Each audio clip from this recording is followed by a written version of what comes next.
soporta el dolor, perdona tu error y te da favor. Solo el amor soporta el dolor, perdona tu error y te da favor. Hey, ¿será?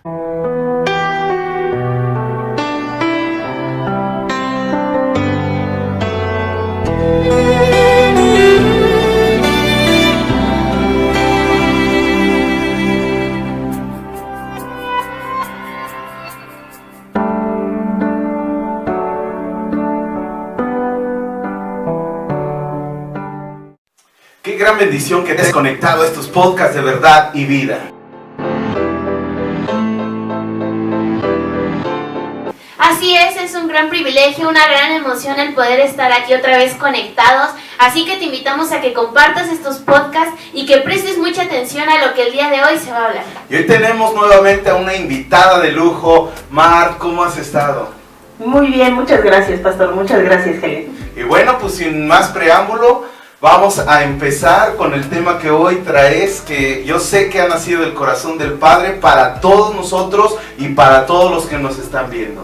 Muchas gracias. El tema se llama Los espinos del mundo.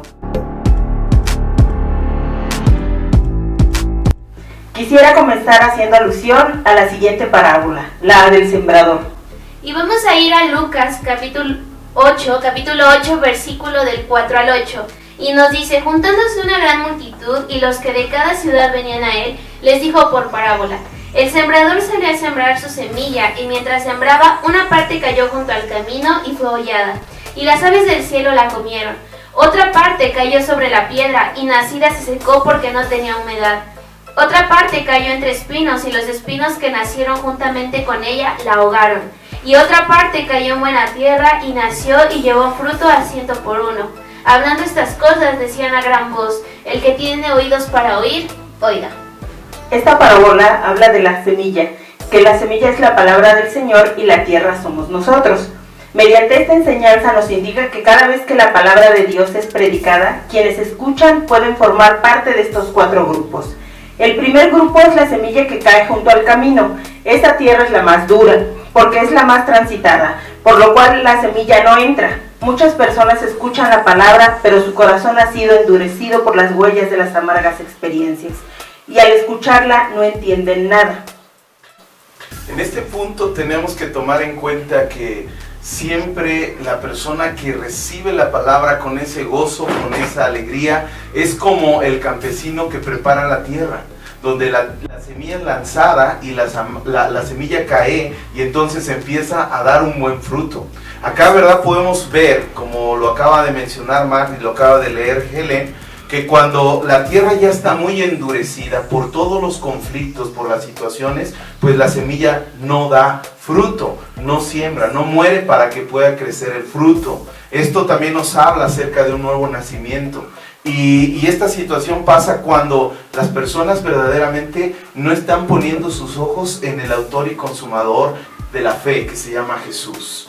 Así es, y podemos verlo en muchas ocasiones, en muchas personas, que cuando tú les hablas de la palabra de Dios, de la vida, esas personas se resisten, esas personas como que ponen una barrera para impedir que pase la palabra de Dios. Entonces es muy importante tener esto en cuenta, cómo está nuestra tierra también. Exacto. El segundo grupo, esta es la semilla que cae sobre la piedra. En Mateo 13, 5, 6 se explica más.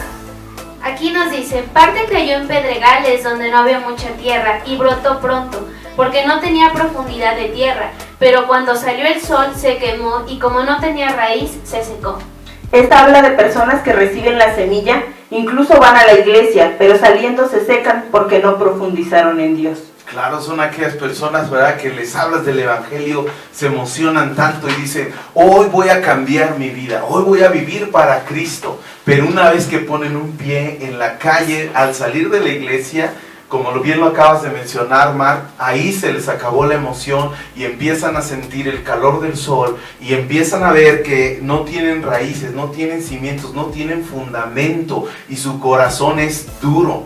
Y eso es lo que la referencia que nos hace la palabra de Dios, en que la semilla cayó en pedregales, o sea, en una piedra. Es muy difícil que una planta pueda echar raíces. Claro que sí, y entonces si nosotros no leemos la palabra, podemos ser como ese tipo de tierra que está en pedregales, porque dice que siempre debemos profundizar en la palabra, debemos leerla para que así echemos raíces profundas, para que así podamos estar firmes ante cualquier situación, ante cualquier cosa que haga que estemos casi quemándonos, pero como tenemos esas raíces ya no vamos a secarnos, pero por eso es muy importante que leamos la palabra de Dios. Y como por ahí, Mar, no sé si han escuchado Helen que dice, del tamaño del árbol es la raíz.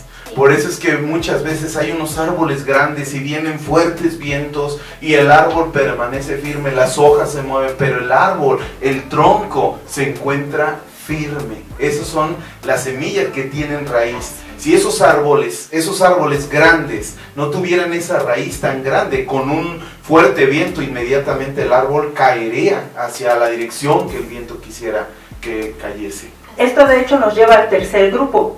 Es donde cae la semilla y escuchan la palabra, y la atienden y la reciben con gozo, y suelen tener un anhelo sincero, quieren cumplirlo, pero salen y son ahogados por los espinos del mundo. Y si nos pudieras explicar cuáles son esos espinos, Mart. El cuarto grupo es el último grupo y son los que reciben la palabra, los que atienden y la atienden y son perseverantes en ella. El tercer punto es el grupo justamente en el que nos queremos enfocar, que somos, porque muchos somos así, oímos lo que Dios nos dice, pero no hacemos lo que Dios nos dice. Entonces quiero que veamos nuevamente Lucas 8:7. Aquí vemos que nos dice, otra parte cayó entre espinos y los espinos que nacieron juntamente con ella la ahogaron. Es decir, lo malo se comió lo bueno. Jesús explicó los espinos a sus discípulos en Lucas 8:14, ¿podemos verlo? Sí, la que cayó entre espinos, estos son los que oyen, pero yéndose son ahogados por los afanes y las riquezas y los placeres de la vida y no llevan fruto. El primero de los espinos es el afán. Un afán es una preocupación, es un esfuerzo o empeño grandes. Nos ocupamos y nos preocupamos tanto de vivir que nos olvidamos de hacerlo con Dios. De hecho, en las Escrituras tenemos un ejemplo de afán en Lucas 10:38 al 42. Aconteció que yendo de camino entró en una aldea y una mujer llamada Marta le recibió en su casa. Esta tenía una hermana que se llamaba María, la cual sentándose a los pies de Jesús oía su palabra. Pero Marta se preocupaba con muchos quehaceres y acercándose dijo, Señor, ¿no te da cuidado que mi hermana me deje servir sola?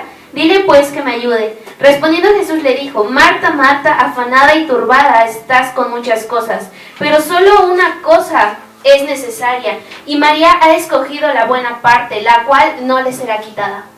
Aquí Jesús indica que todas las cosas son importantes, pero hay una que es necesario. Le dice a Marta que está afanada y turbada. Aquí hay que también poner atención, porque no le dijo a Marta que estuviera haciendo algo malo al estar atendiendo, porque seguramente se puso a pensar. Marta pensó, ¿quién les va a dar de comer? ¿Quién va a atender a Jesús? Y pensó que eso era lo importante.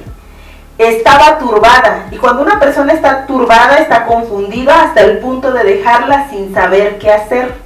Entonces, Dios le estaba diciendo, Marta, Marta, estás turbada y estás afanada. Por algo se lo decía, no le estaba diciendo que estuviera haciendo algo malo, insisto, pero sí le estaba diciendo que se estaba preocupando por algo que no debía. De hecho, así lo menciona en Filipenses 4:6 al 7.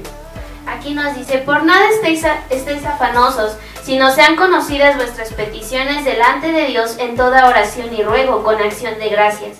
Y la paz de Dios que sobrepasa todo entendimiento, guardará vuestros corazones y vuestros pensamientos en Cristo Jesús. Así también vemos en el libro de Hechos, cuando Pedro estaba predicando, empezaron a poner personas que atendiesen, o sea, lo que tú comentas, Marta no estaba haciendo algo equivocado, o sea, ella también estaba viendo que, pues, sirvieran las mesas, que estuvieran atendidos, pero también tenemos que entender algo, porque Jesús le dijo a María, lo que ella ha escogido ha sido lo mejor.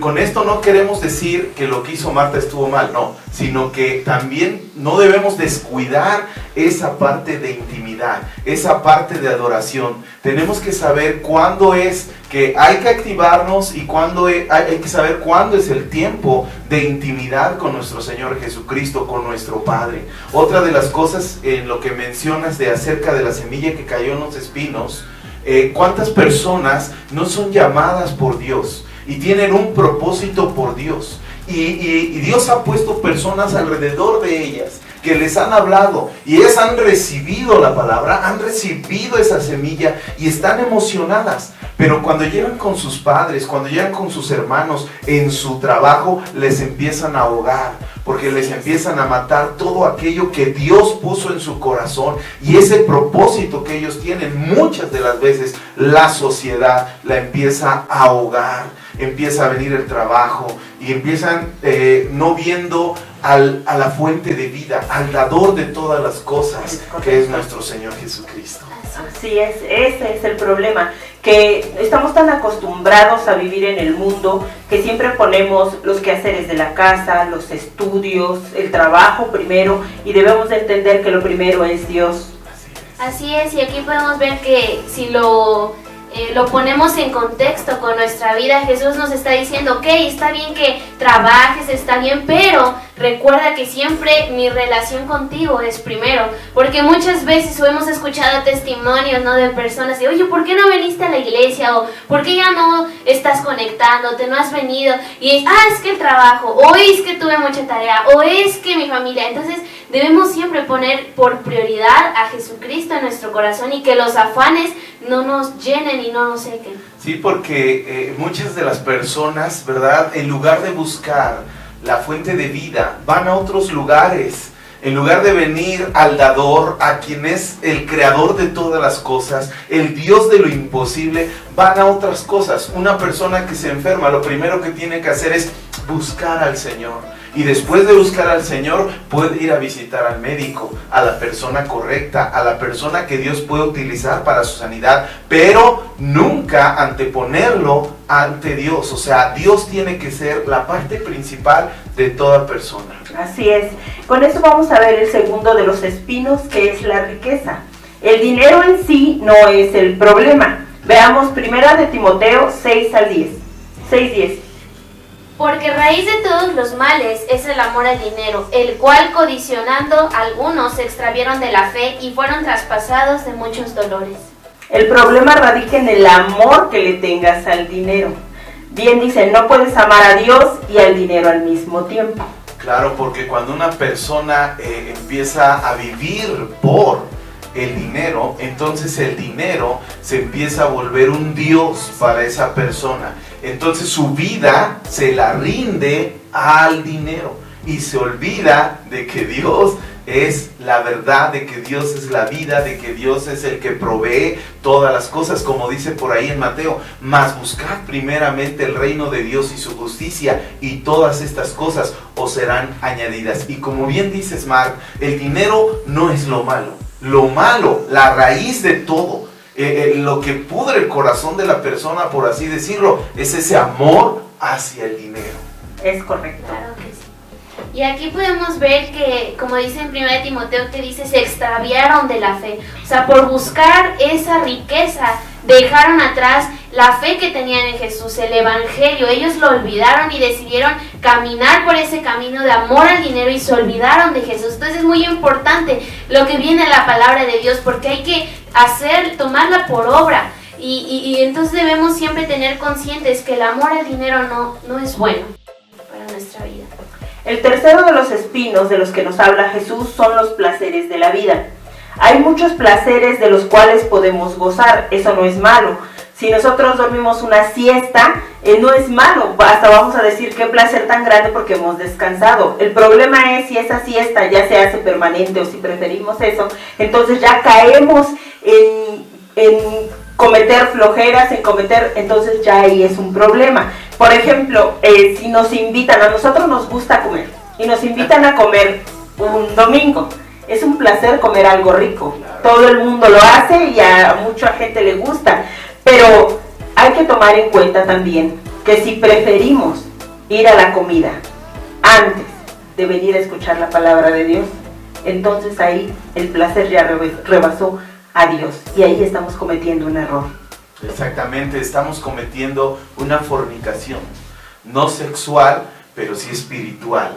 ¿Por qué? Vuelvo a retomar lo mismo, estamos anteponiendo algo antes que a Dios. Y cuando hacemos esta acción, entonces ese algo se transforma en un ídolo, en un Dios para una persona. Claro que sí, entonces con este tema podemos ya nosotros discernir qué es bueno hacer, cómo no excedernos en los afanes de la vida, en el quehacer, como habíamos dicho, en el trabajo, cómo podemos detectar a esas personas y también hablarles de lo que la palabra de Dios está dando, para que no sea que después esas personas se alejen de Dios y vayan a una eternidad sin Él. Así es, ante los espinos que hay en el mundo debemos saber lo siguiente. Primero, dar prioridades al afán, como tú lo comentabas, es malo. Segundo, no debe haber amor más grande que el que le tengamos a Dios. Y el tercero, nunca lo importante puede sustituir estar a los pies de Jesús. Así es, y bueno, pues a todos los que nos están viendo, les retamos a que pongan en primer lugar en su vida a Dios. Y van a ver cómo todas las cosas van a empezar a añadirse a su vida. Porque la Biblia dice que el que ama a Dios, el que honra a Dios, Dios es el que le va a pagar. Dios es el que le va a dar la bendición. Todo lo que hagamos para Dios trae una bendición sobrenatural a la vida de aquellos que verdaderamente aman a Cristo y desean estar en su presencia. Pues Mar, qué bendición haberte tenido aquí con nosotros en el podcast, y sabemos que no es la última vez, sino te seguiremos invitando para que sigas compartiéndonos de esta palabra que es la palabra de Dios. Muchas gracias, pastor, muchas gracias, Helen. A ustedes y gracias, Dios les bendiga y vamos a seguir adelante en el camino de Jesús. Que Dios les bendiga y que el Espíritu Santo esté gobernando su corazón y su pensamiento. Nos vemos a la próxima. Dios les bendiga.